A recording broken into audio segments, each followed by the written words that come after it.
Yeah.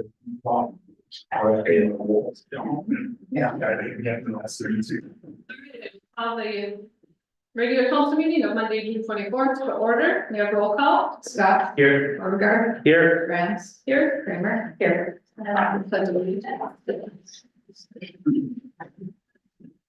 Pledge allegiance to the flag of the United States of America, to the republic which stands one nation under God, indivisible, with liberty and justice for all.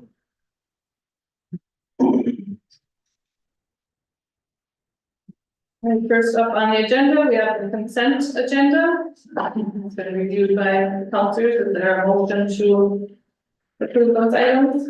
I'll make that motion. Motion by Kramer, is there a second? I'll support. Second by Beauregard. All those in favor? Aye. Any opposed? Motion carries. Next up, we have the guests and citizens forum. Would anybody like to come to the podium and speak? If you're not on the agenda. Seeing none, I will go on to number 8, reports from staff. City Administrator Lyman. The one thing I wanted to highlight tonight is there are resources for homeowners who had damage in the storm that happened last week. Unfortunately, FEMA grants are only for the uninsured or underinsured, but St. Louis County does have some other resources for help, and the Emergency Management Department can be reached at 218-625-3960 for anyone wishing to reach them for assistance. Right, Public Works Director Saxon. Well, I'm sure everybody is aware of the storm we had last Tuesday night. By far, it's the worst storm I've seen since, July 4th of '99. I think I have heard a few reports of water in basements and whatnot, but the city survived it fairly well. We did have some washouts. We do have a couple more collapsed storm drains that are rearing their heads. For those of you unaware, the city was built with corrugated metal pipe for storm drains. Over the last 70 years, that product is rusting and deteriorating. Now, like compared to a piece of Swiss cheese down there, it's full of holes and whatnot. What happens when we get water like that? It washes a lot of dirt into the holes and you'll see sinkholes. So if anybody's aware of any that we don't know about, we've addressed the ones that we know about. We're working on repairing them. On Wednesday, Jake and I are gonna meet with an engineer to discuss the block of Westover between the restaurant and Kensington. Right now, we have 80 feet of curb that's collapsed right on top of the storm drain. We backfilled it. I don't know how well it'll hold up. If we were to have a storm like this magnitude again. That piece of pipe is the main outfall for this lower end of town, from Andover, Kennedy, all the way to shopping center area. It all goes out the ditch by the city garage, and that pipe being possibly collapsed. We don't know, how it'll work. I have a plan for a temporary repair. I'm gonna discuss it with that engineer on Wednesday, along with the contractor who is capable of replacing that 80 feet. But again, it'll be a battery. I think we need to look at possibly a street project to replace that rotted pipe as well as other places in town. None of the other places in town that have that problem are of the magnitude this one is, because it serves such a large, area for drainage. If we have one storm drain collapse on a corner of a 4-way intersection, there's still possibly 3 others that will be water. But this is the main artery leading out for this area. So, other than that, I'm sure you noticed, the water levels are up and down. Colby Lake is all over the map right now, up and down. It's receding at this time, but if we get more rain and need to change again, we pulled the dock out just because it's not feasible to keep moving it we try keeping it in so people who needed to get their boats, pontoons, docks, whatever out of the lake, so they have a chance to do that, but it's all in will remain out for a few more days probably. Down at the Midway shelter, that project is coming along all right. Blacktopping took place last week, that lower community building parking lot as well as the Midway Pavilion itself were paved. The topsoil has been spread and we're expected to receive a delivery of sod on Wednesday. So that'll be taking place and getting put down. At the same time, the basketball court area over here on Andover and Westover was paved, so when Public Works gets a chance, we'll be reinstalling the basketball hoops from the old court at that location. Other than that, I've let the guys from the Snowmobile Club know who are dealing with a lot of washouts as well, that will be available to help them fix anything they need. I also have been in touch a lot with the county over the last week since the storm. There was an engineer at the last council meeting, Eric Falls from Prince State, Lewis County. He had advised that the Kensington or County Road 665 project was going to be taking place in 2027, not 25, like they planned. However, after the storm, they received some damage as well. They reassessed the project and are hopeful to put it back on the burner for 2025. So it may not be the road all the way out to New Range, Copper Nickel. It may only be the portion in town from Lucky 7 to the Cemetery Road, but I'll take what I can get. That's it. Maybe I missed it, but the Midway, the tennis court area, is that completed or? No, they did not get the blacktopping done on the tennis court / skate park or the bike trail going down to the beach, but they're optimistic they'll be back within a couple of weeks. During that storm, they had a bunch of damage on a project they're working on at the Walla Campground. With this nice weather, I know they blacktopping there today, so they should get that project wrapped up and hopefully be back to finish the rest of the project. When that area is completed, the paving, then Keller Fence Company will be coming in behind them to install it and things. Okay, thank you. Right, thank you, Kenny. Public Utilities Director Barrett. All right, I'll start with a quick one first. Just want to remind everyone, if you received your card, everyone got them, referring to the lead service line inventory. If your home was built after 1985, you have nothing to worry about. And if you already turned in a picture, you're probably good to go. Bolton Mink will be coming out in the next week or so and start inspecting the lead service lines or service lines in homes. So if you haven't turned in a picture, you're probably gonna get a visit or a call. Under the storm. So our wastewater plant, with all the new improvements and stuff, is only rated to take about 680,000 gallons a day. We knew the storm was coming, we made some preparations, and we were able to push through, and this is all credited to Josh. Roughly 1.2 million gallons through that facility. So that's way more than that facility is able to handle, and it made it through. Now, we also filled our equalization tank. It's a big tank we have specifically for these storm events to take extra water till we have time to treat it. That's 500,000 gallons. That got filled up real quick, matter of 4 or 5 hours once the storm hit. At one point, the storm dumped 2 inches of rain on us in an hour. That's how hard it was coming down. We still had to bypass. I know everyone's seen the signs. The 2 weeks is a guideline. I don't have specific details from the MPCA on how long I have to have that notice out for. So I just have advisory for 2 weeks, avoid contact with the water and whitewater lake. We do have to put out public notification that we did the bypass and the lake may be impaired due to our bypass. Where we bypassed, so we had everything cranked up on the wastewater plant. We had just about every tank in that facility overflowing, and we had to choose where we wanted to overflow. In the facility to possibly damage equipment or the equalization basin. So we sent it out the equalization basin, so the water came off over onto the ground and eventually made it.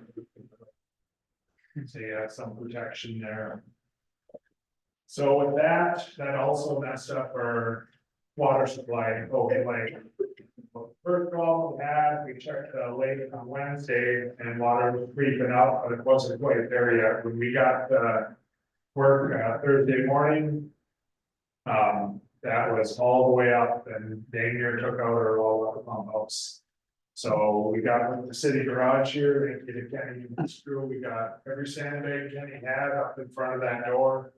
Pumped up the building, had a couple loads of dirt out there to help keep water out of the building. So we were able to protect our raw water pumps, but the lake's messed up, so my guys are putting in a lot of time trying to produce drinkable water over that facility right now. It's just, it is what it is. So we're doing jar tests and everything we can do to get that out.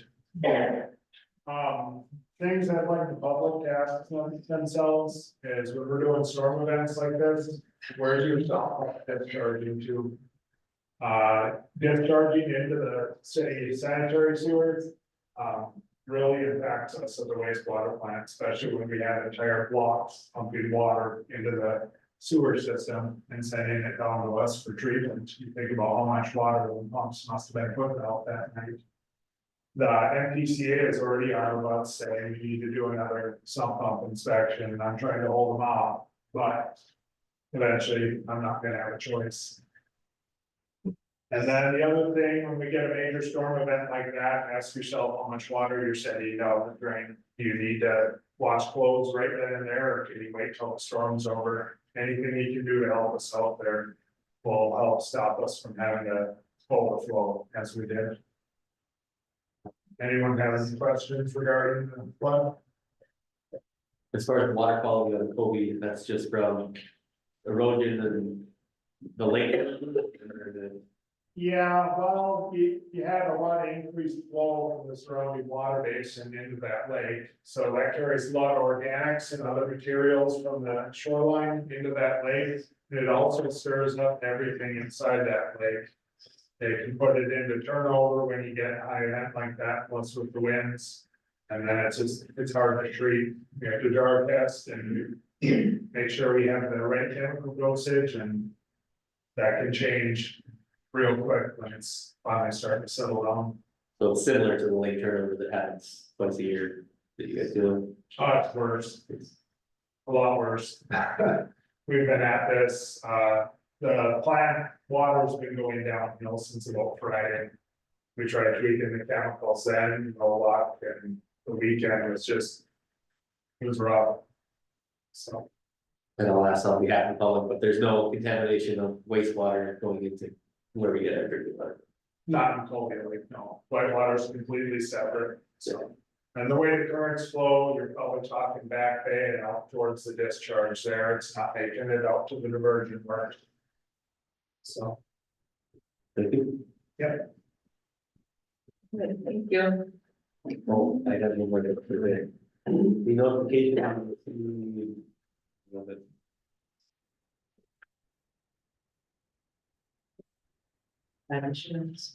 Yeah, violation notice. You speak with that, I know, right? you're talking about us, notice? Yes. Okay. Yeah, so we received that, there's a couple of 30-day items on that, basically what had been going on is for a while now.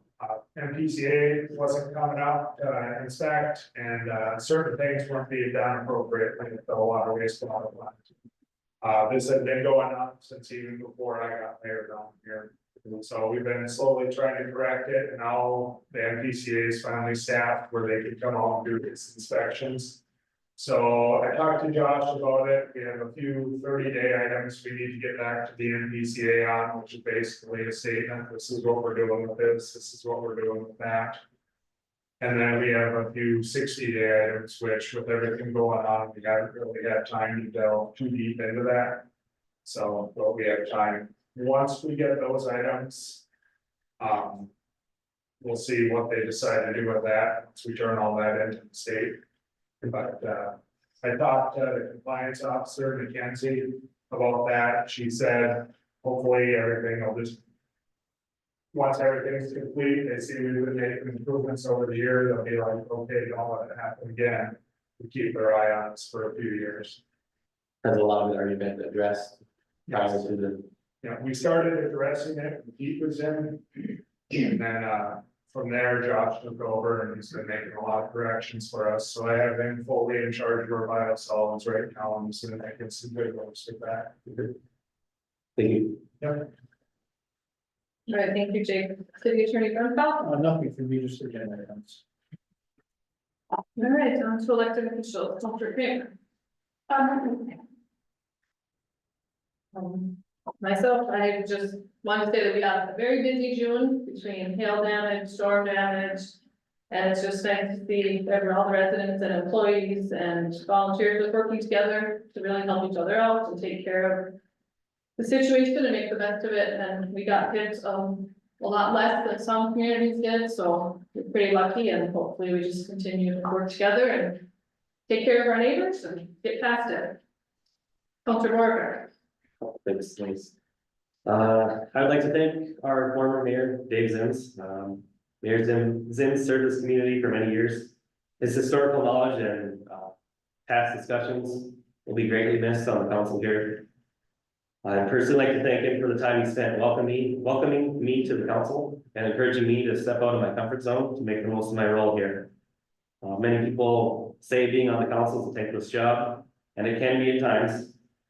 There are many difficult decisions that must be made that tend to leave citizens and employees torn in their support or discontent. Those of us who choose to serve the community on the council will get the occasional comment and support of the community, but it's personal attacks that seem to stay with us. It's sad to see Mayor Zins step down. I personally will miss seeing him in council meetings. Thank you, Mayor Zins, for all your years of service to White Lakes. I would also like to take a moment to acknowledge the fire department. There have been a number of events recently that have required firefighters to step up, and I'm grateful to have community members that are willing to serve as an emergency responder. Additionally, I would like to thank all the employees of the city. The city is a machine that requires all the pieces to run. The city of Hoyt Lakes is grateful to have dedicated employees at all levels. It is work and dedication from all city departments that get us through weather events like the flooding last week and the windstorm last year. While most of us are seeking shelter during the storm, we have public works, public utilities, police, fire, and EMS employees out in the elements serving our community. Thank you for all your continued service and dedication to your jobs. Finally, I would like to thank the East Range PE, the Minnesota DNR, and the city staff, and all the Rangers Somerville ATV club members that helped make the youth ATV training happen this weekend. 23 kids completed the training, and I look forward to seeing them enjoy the sport responsibly. And that's all I have. Thank you. Counselor Scott. Yeah, just wanted to take time, like Councilor Porter did, to thank Jake, Kenny, fire department, police department, other staff members, and anybody else out in the public helping their neighbors, during the flood. So like we both were busy, so thanks for inviting. All right, moving on to number 10.1, facilities use agreement with the Ranger ATV Somerville Fund. Everyone received a copy of the facilities use agreement that the Ranger Club saw, and then at the desk in front of you was Mitch's comment on that facility use agreement in red. And Mayor, I can give just kind of like an update on the final edits. With the use of the parcel for the training, so we've added some parcel IDs here. So that's clarifying language in the recitals and paragraph A. So it's not necessarily just a former tool building site, there's some additional parcels that are added in. So that's clarified that. And then the final changes I made on page 4, in the end of section 6 on page 4, there was a little bit of a discrepancy because I know the agreement is that for the club's use of the facilities, the language added in section 3 that the club will use to pay all electrical, natural gas, propane, and any other utilities, as well as any property taxes owed for the subject property. And then when I reviewed section 6, the very end of section 6, And there was a little bit of a discrepancy there in that it talked about the city providing standard utility services, water, sewer, and sanitation to the club at no charge to the club. So there was a discrepancy between 6 and 3. So that's where I added the language that if we're gonna be consistent with section 3, that for their use they're paying any other utilities, that would include city utilities servicing the buildings. That's why I added that at the end of section 6. Now, I just did that so it's consistent. Whatever you decide, whatever the club, you and the club decide as far as, you know, the basic city utilities that are provided to the building. If it's the intent that the city is gonna provide that at no charge to the club. And the club is gonna mainly pay for the other types of utilities, which are basically electric and so on. I'm fine with that, I just want the language and the agreement to be consistent, so. And so basically then if you were, if it was not the intent based upon the discussions between the club and city staff. That they would pay for the city utilities to the site, then what you would do is you would simply. Section 3. Yeah, well, in section 6, you would simply. I think you just basically. You can just delete my language, we just need to make it consistent, that's all. Right, so section 3 could be added to say, and any other non-city utilities. Excluding the city utilities. So again, I didn't know what the intent was, whatever you decide as a council is fine in that regard, I just want to make sure the language is consistent. It's a city-owned building, right? It's not It is. your building, it's a city building, so do we, It is a city-owned building and, and the agreement gives the Ranger Club what's called non-exclusive use, meaning that they really are gonna be the primary users of the building for their various activities. But the city will have the right, if needed, if we need to store some equipment there, if there's space to do so. And we need to store some equipment there, use the space, for some purpose, we would be able to do that even though they be the primary user. would that be similar to like the senior citizen center, or they primarily use it, but it can be used for other things? Yeah, but they it's don't still pay city bills, yeah, We pay the city water. yeah, they don't pay the city utilities, that would make sense. And that was the discussion that was had, that they would pay the city utilities. Correct. So, When we applied for the I water grant, that was part of that. And that is the agreement that was brought up at the Lincoln Club meeting and approved. So this would have to go back to the club if it doesn't get changed, but personally, I'd like to see it changed. Remove that wording and maybe update section 3 to specifically exclude the city's utilities. But that's just my. Yeah, if that was the intent in the grant and the intent, you know, when speaking with the club, I don't see why we would do it differently if that's how we do it for other city-owned buildings, so I. Does anyone else have any feelings on it?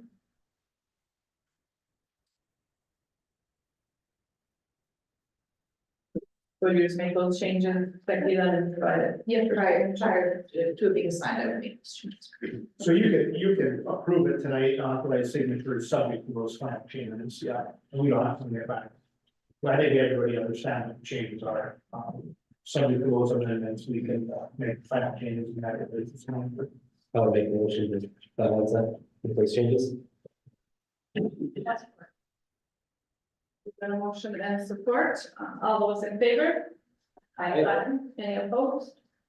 All right, motion is carried.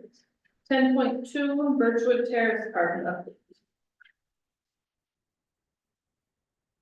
The city previously discussed the trailer court and the possibility of purchasing that from the current owner. It is currently for sale. He's anticipating the cost for that would be between $375,000 and $400,000 per purchase. The city previously asked me to go back and discuss some financing options, and prior to that, the city has several avenues to finance that type of project. It can issue general obligation bonds, which is the most secure type bond with the lowest interest, meaning that we will raise property taxes to pay for that bond, or revenue bonds, which are less secure but higher interest. That means that any revenues from that park would be committed to the bond repayment, but also if you didn't have enough revenue, you would have to increase taxes to cover it. Regardless, so if you would like to purchase the park, what we would need for more information as far as interest rates, payment, repayment, schedules, that kind of thing, is if you just wanted me to look at the $375,000 to $400,000, or if you'd like me to look at a larger project, which was previously discussed, like redoing the water, sewer, and storm in the in-ground and road, which all needs to be redone, it is all failing. As well as possibly, you know, making improvements, if you wanted it to be a permanent campground type situation, if you want to put a bathhouse in there with a shelter, with any type of project like that. You wanted to ballpark it $5 million, $10 million project, I can get those numbers for you as well. But the owner is looking to close sale of it prior to winter. So I would just need some direction from the council as to if you want to pursue just a straight purchase, if you want to pursue a larger project with the purchase, or if you want to not pursue any of the options.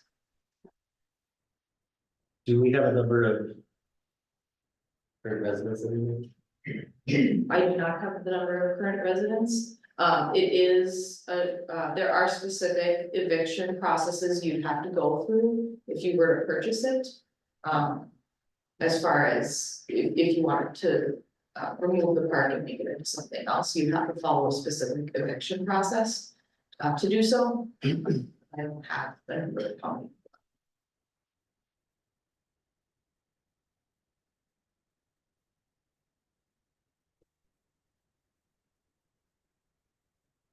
Yes, I know, in Aurora, they've been purchasing, property in their trailer park to try to, you know, clean that up and make it available for housing, which is the need for the whole area.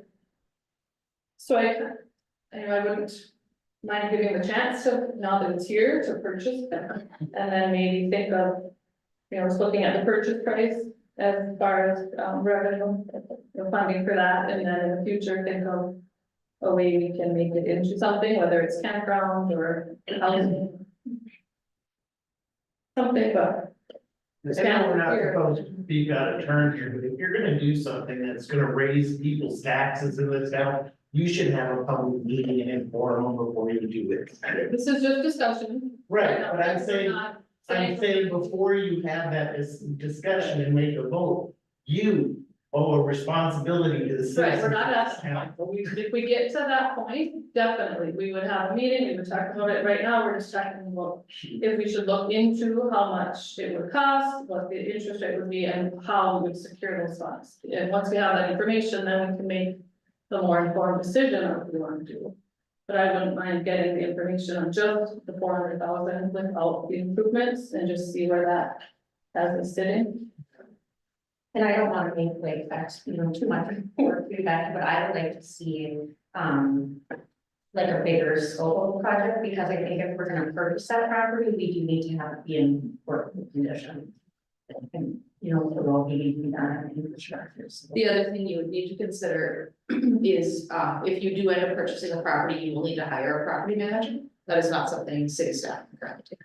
So you mean for the people who are renting Yes. currently? Yep, Because and it's to, process. yep, and to go through the eviction process and that kind of thing, that is not something city staff is equipped to do.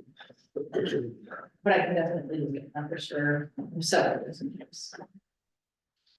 I mean, the infrastructure there, you guys know a little bit about it, it's not in any worse shape necessarily than the rest of the town, it's all roughly the same age, and all kind of needs work. I think I can speak for Jake and I, the trouble we see out there more than anything is the trouble with the service lines that are feeding the trailers or the lots. You know, I mean, that as far as the water mains and the sewer main and storm sewer, et cetera, in the ground, it's all the same age as what we currently have, same materials. Although, as I stated earlier, I mean, some of our infrastructure is starting to fail, but it's no worse than. But then from the main to the lots, those service lines feeding each lot is where we seem to have leaks, and we've not had much success with them keeping on top of it. Those are their responsibility. Again, we are responsible up to the curb stop. 9 times out of 10, we can turn a curb stop off and fix the leak, but then the homeowners without water. It's then that the property manager out there, whatever, doesn't address the situation, so. So I'm we're, not gonna tell you that the infrastructure out there isn't old. Same as in Bowman, we're having the same problems, but it's no worse than. the worst case scenario would be purchasing this and we could turn around and resell it, but after we fix the easements issues, so we can get in there and file, we can fix the water mains, things like that as we need to. We're not relying on some third party to come and do it. Like say we owned it and made the improvements and then sold it to someone to rent it out as it is now. At least reline the easements so we have the access to go in there and fix these water lines when they break. We're not relying on some landlord to come in and fix it and shut off everybody's water. We can be a little more surgical about it and fix it the way it's. Or the next property owner acknowledges the problems that are there and addresses them instead of. You know, sticking their head in the sand and pretending they don't. Is that some kind of agreement we could have with, I say we don't want it, and the new property owner gives it on, whatever, is something that we'll have a discussion on the agreement about, you know, like, hey, this is what's going on now. The service lines, and You could establish a legal easement, but right now there is no legal easement. And so it's not our property and it's not our responsibility to fix or plow. And that was the positive advice from the city. I will say it is in the city's best interest to know how they plan on repairing it, because it does directly affect our water supply and structure system that they develop. And their unfixed leaks go running water with treated water and can cost the whole city. Yes. I would like to see us doing it. Just so it gets done quickly and cost effective manner. And Mitch, if we weren't gonna purchase it, would it be wise to maybe get these legal easement issues addressed with the current owner, or wait for a new owner to purchase it? And work with the new owner? Yeah, I mean. I don't know, I mean, with the current owner, at least you have somewhat of a known quantity, as a known individual that you can work with, that you can approach, and I would try to work with the current owner before it changes hands, whoever the buyer may be, you never know who that entity or individual is, whether they're gonna be somebody who's going to work with the city, so there's easement or access issues that have to be addressed.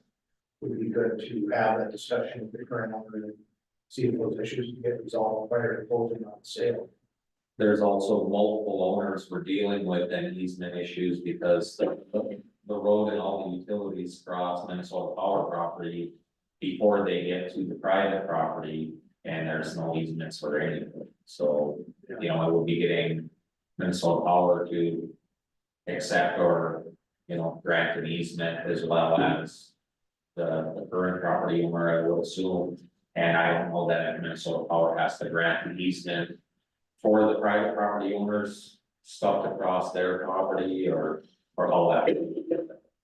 I do know there's, you know, 2 parcels there with 2 different owners with the same utilities and road and et cetera across them. So Correct, and easements usually also come with the cost, so the city would pay to Take out more. take the responsibility. I mean, the city can claim prescriptive easement, you know, I mean, I'm sure they've been there for a long time. So that's timing in the past of the. City may automatically acquire easement by passing the time, but. We still have to litigate that question, so that's. So it's still like. You pay the attorneys or you pay. Right, right. Yeah, there's been feelings both ways, there's been people surprised and, you know, that we don't service that area, it's plowing and service lines, and then it also comes with a cost, so there is some things to consider and discuss before any decision would be made, but. Yes, another thing that maybe throw on your list, is it possible to get? Is that part worth it? Is that the general going rate of this or? is it a deal by any means, or kind of not really sure what trailer parks sell for, so. You'll have some fun with researchers. But it's something around 23 acres or something like that, Correct, yeah. so just the property has value. Yep. And then I'm assuming based on, if you can find out the number of renters and what the revenue is there.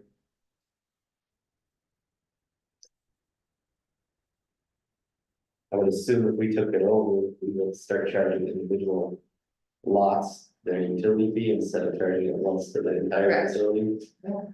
And you condemn some of those places. Yeah, How are rush? they are. Be interesting to know how many are actually lived in, because when you go out there, you're not really sure if they're having. Aren't you afraid this is gonna turn into another ghost school? Where you just don't take care of it? Well, that's what would happen if we don't own Yeah, it. Well- If some other private party buys it, then we have no control over it, it's whatever they. We do. apparently we have no control over the whole school, that's been in city and county hands on and off for how many years. we've never, The city's never.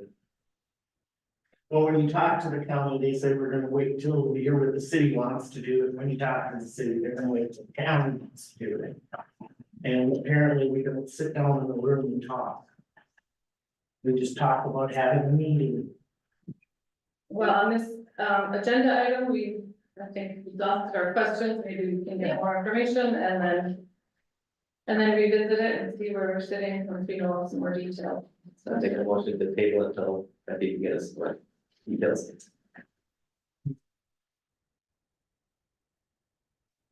We don't need a second to table it, just do that, all right? That's the new business, 11.1, Northern Natural Gas Company requests to access city property to maintain and repair natural gas lines. Speaking of easements, Northern Natural Gas is a contractor of Minnesota Energy Resources. They requested to both cross and utilize city property to access, maintain and repair their natural gas lines within the city. I do recommend you charge them a fee for that. In front of you is their like general contract. And so if you make your motion to approve with a fee, I can definitely get that signing over to them and they can give us a check. Have a general cost, it's typical.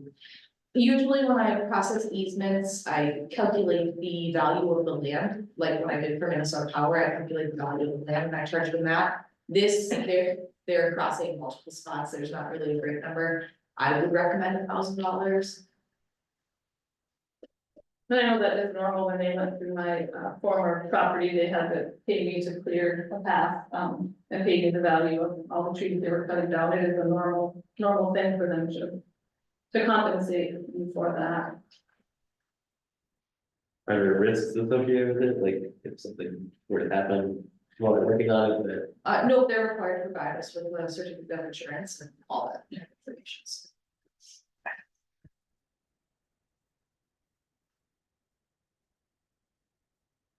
I'll make a motion to support it and, or take $1,000.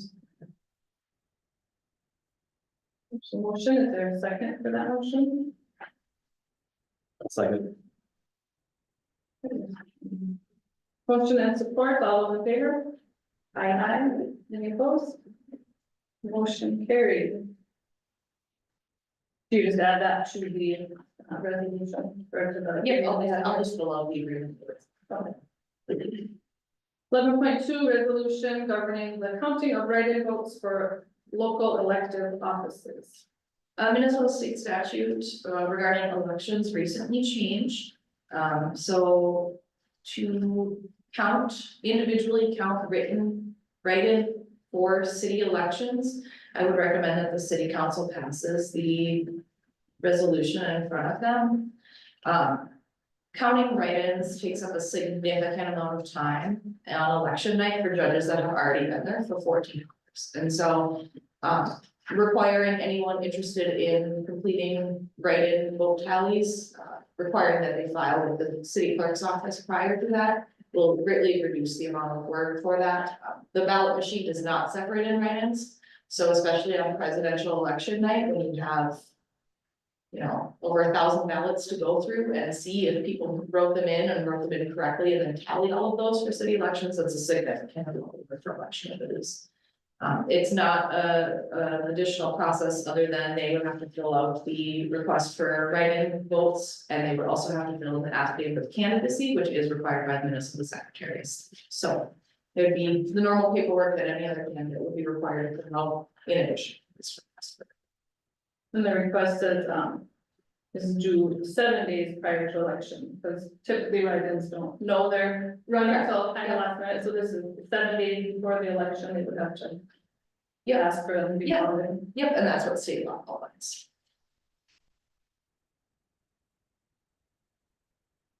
Is there any other discussion on the form?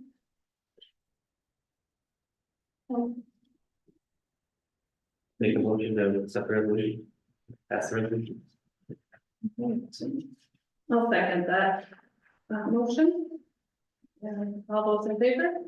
Aye. Aye. Any opposed? All right, motion carried. 11.3, resolution appointing election judges for 2024 primary and general election. Had a couple election judges not be able to make the presidential nomination primary, and so we added a couple judges, we did emergency train them. And they did work, and so this is just officially hiring them for the next 2 elections. How long is their training good for? Once you're 2 years. Okay, so there's no extra training needed. This is just add additional bids. Correct. That'll be good. Yep, so we have enough to run elections. Well, then we will solve it. There's been a motion, is there a second? I'll second. Second, all those in favor? Aye. Any opposed? Motion carried. 11.4, appointing to fill the vacancy in the mayor position. So we received 1 application, so Sherry Grams for the mayor's position. And I just wanted to note, as per state statute, if Mayor Grams is motioned and seconded to fill the position, she will be unable to vote on that. I'll make a motion to accept the application or appoint Counselor Grants to the mayor position. I'll support. There's a motion and a second, all those in favor? Aye. Any opposed? Motion carried. Thank you. I'll try to continue to work for the city and try to all work together. I'll have to tell Steve, hard to believe that he's become the first gentleman of Waverly. Right, yeah, we appreciate that too. Yeah. Tell him, congratulations to you and congratulations to me too. Thanks. 11.5, resolution accepting resignation and declaring a vacancy on the White Lake City Council.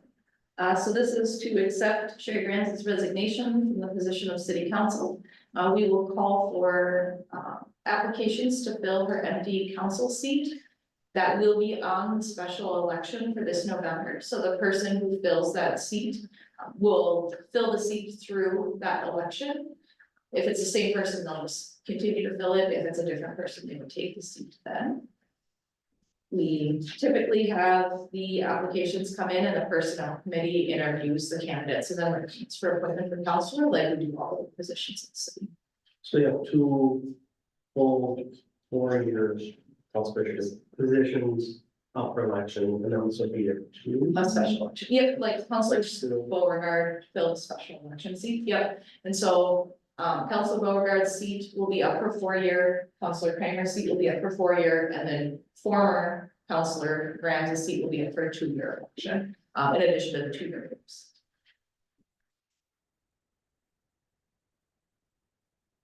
And then so the personnel committee would be interviewing, Correct.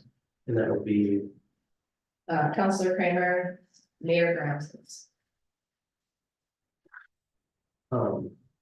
and this isn't to call anybody, these are concerns that have been brought up to me, concerns I guess that I have too.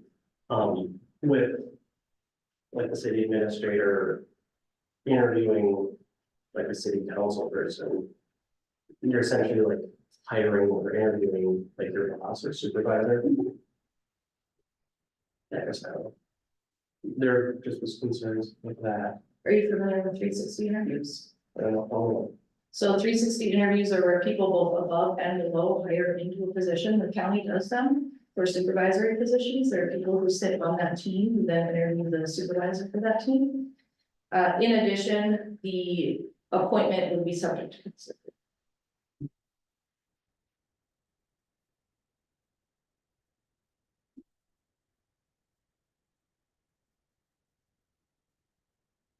Is there any other discussion on the filling the declaring the vacancy on council?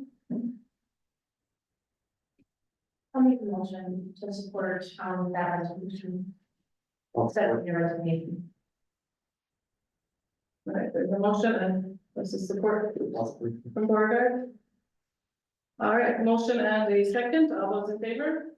I, Any opposed?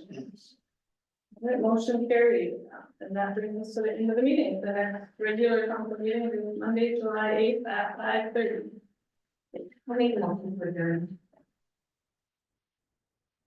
Motion made by Kramer, is there a second? I'll.